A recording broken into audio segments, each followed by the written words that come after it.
नमस्कार दोस्तों, scary story official में आप सबका स्वागत है।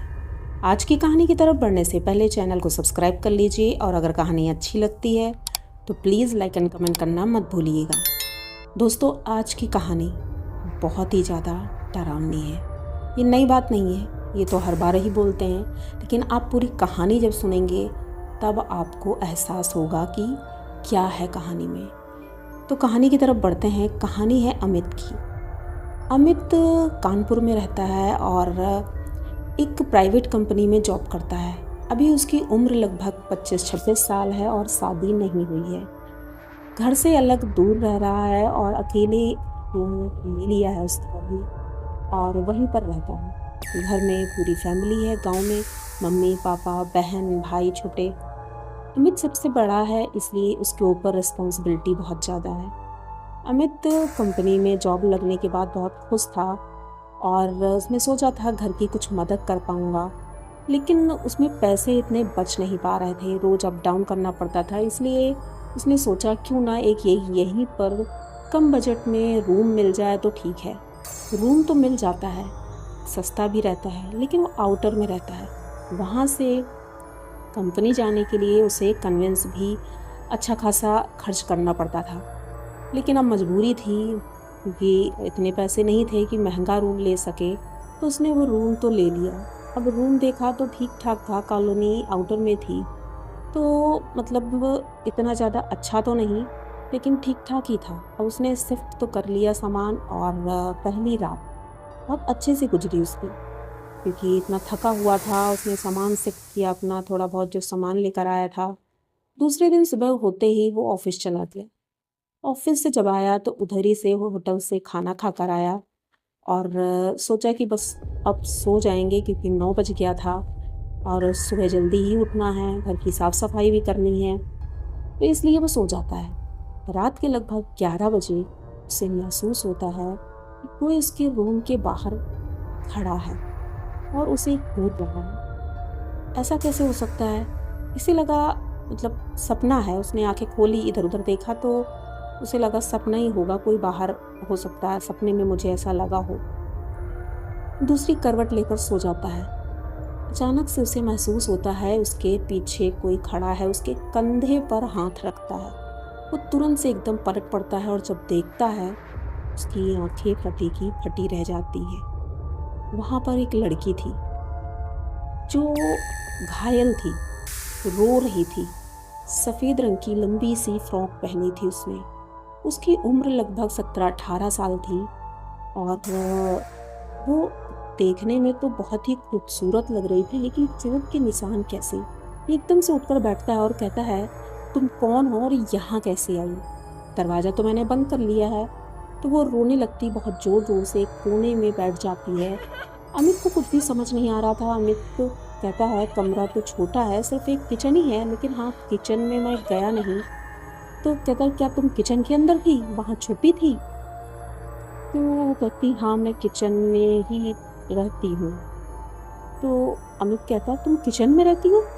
क्यों, तुम्हारा घर नहीं है, तुम्हारे घर वाले नहीं हैं? वो कहती, मेरा कोई नहीं है, मैं यहाँ अकेली रहती हूँ। पहले मेरी फैमिली थी, लेकिन मेरी फैमिली मुझे छोड़ के जा चुकी है, इसलिए मैं अकेले यहाँ रहती हूँ। अमित कहता है, ठीक है तुम परेशान मत हो, लेकिन अब मैं यहाँ नहीं रह सकता हूँ, क्योंकि ये तुम यहाँ रहती हो।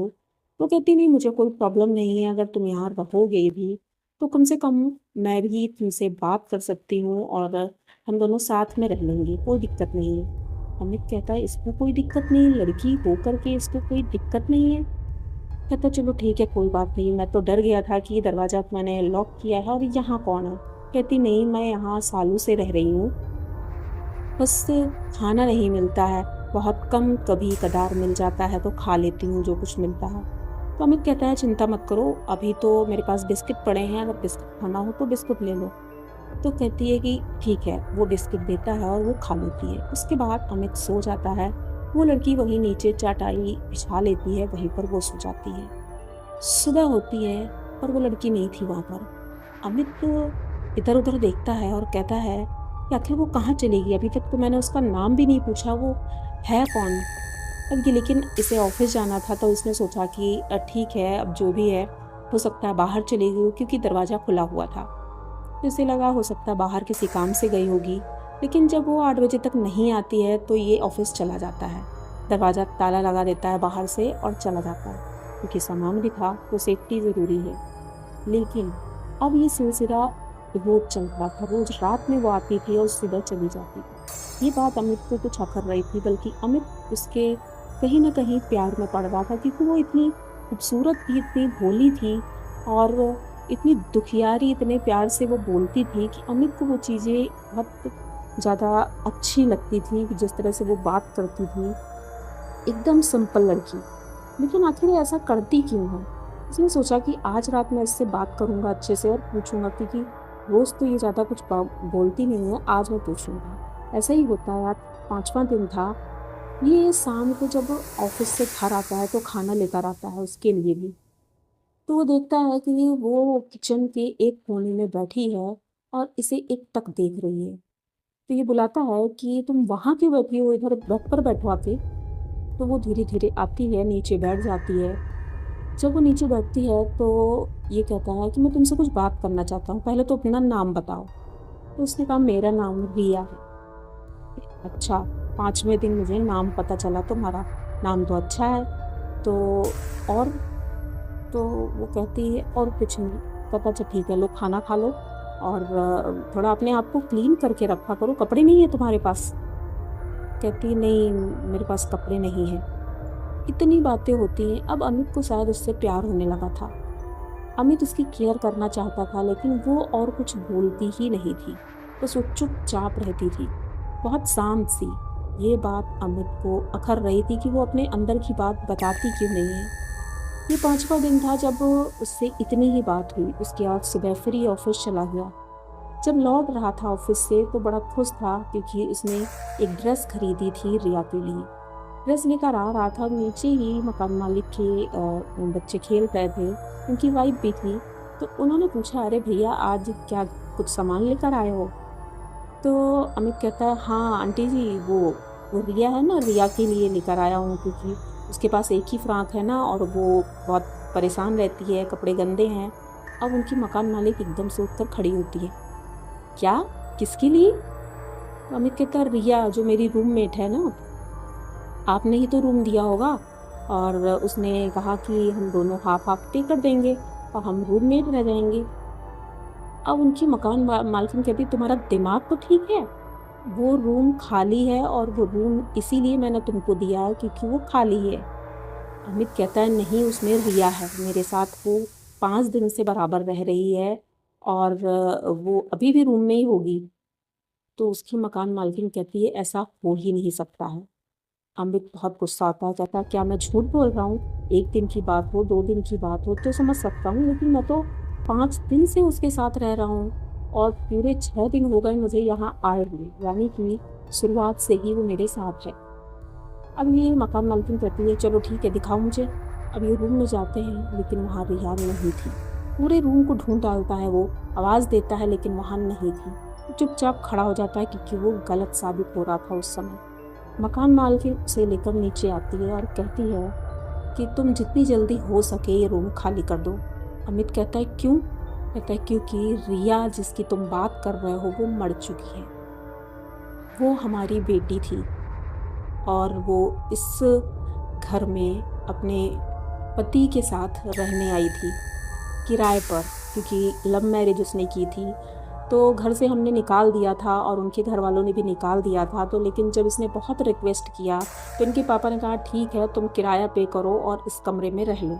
दोनों लोग रहने लगे, लेकिन फिर पता नहीं क्यों उसका पति शराब पीने लगा था और बहुत झगड़ा करने लगा था, उससे मारता पीटता था। इस वजह से एक दिन रिया की मौत हो जाती है। वो चीख रही थी, चिल्ला रही थी, लेकिन हम लोग यहाँ थे नहीं, हम लोग बाहर चले गए थे। मोहल्ले वालों ने बताया कि उसकी अचानक से मौत हो गई और उसका पति कहीं भाग गया। उस दिन के बाद से उसका पति तो यहाँ कहीं नहीं दिखा, लेकिन उसकी आत्मा यहाँ ज़रूर दिखती है। मैंने वो रूम साफ़ सफाई करवा दी थी। मुझे लगा कि ये सब मोहल्ले वाले फालतू की बातें करते हैं, लेकिन जब आज तुमने बताया तब मुझे पता चला कि मेरी बेटी आज भी उसी रूम में रहती है। बेटी बहुत सीधी थी, सरल थी, लेकिन उस लड़के ने उसे फंसा लिया था। इसी बात से हम सब उससे बहुत ज़्यादा नाराज़ थे, लेकिन इतना भी नाराज़ नहीं थे कि उसे अपने से दूर जाने देते। हम लोग मजबूरन गांव गए थे किसी काम से, उसी बीच उसने उसकी हत्या कर दी या उसने सुसाइड किया, ये बात हमें पता ही नहीं चल पाई। जब तक यहाँ हम पहुँचे तब तक वो मर चुकी थी, ऊपर टंगी हुई। उसकी हालत बहुत ख़राब थी, शरीर पर चोटों के निशान थे और जैसा कि तुम बता रहे हो कि वो सफ़ेद रंग की फ़्रॉक पहनी थी लॉन्ग सी, वो वही पहने हुई थी। उसकी उम्र बहुत कम थी, अभी वो सिर्फ 18 साल की थी। इतनी कम उम्र में उसने शादी का 1 साल बिताया और चली भी गई। ये दुख हमारे लिए बहुत बड़ा था। इसे भूलने के लिए हम कुछ दिनों के लिए बाहर चले गए थे। अभी 1 साल पहले ही आए हैं और मेरी बेटी को मरे हुए 3 साल हो गए हैं। ये बात सुन कर के अमित दंग रह जाता है कि वो जिस लड़की के साथ 5 दिन से रह रहा था वो जीवित नहीं है। उसके हाथों से वो जो गिफ्ट था वो छूट जाता है और वहीं पर वो बैठ जाता है। अब वो सोच रहा था कि ऐसा भी क्या सच में हो सकता है। वो कहता है, आंटी मैंने रियल में रिया को देखा है, उससे बात की है, वो मेरे साथ रूम में रहती थी, खाना भी खाती थी। वो कहती थी मुझे भूख लगी है। जैसे ही इसने कहा कि उसे भूख लगी है, उसकी माँ रोने लगती है कि क्या मेरी बेटी भूखी मर गई थी।